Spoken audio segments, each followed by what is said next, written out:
Кога да потърся лекар, когато имам болки в кръста?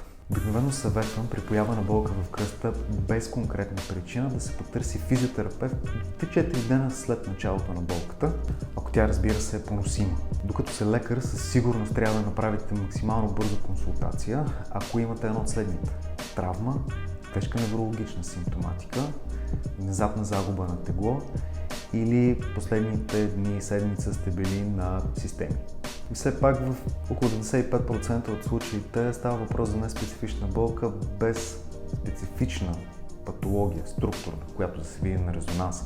И затова обикновено нямате нужда и от резонанс. За операция се говори, ако имате тежка неврологична симптоматика, която не се поддава на консервативно лечение повече от 6 седмици. Не забравяйте, ние като терапевти сме вашата първа линия на защита.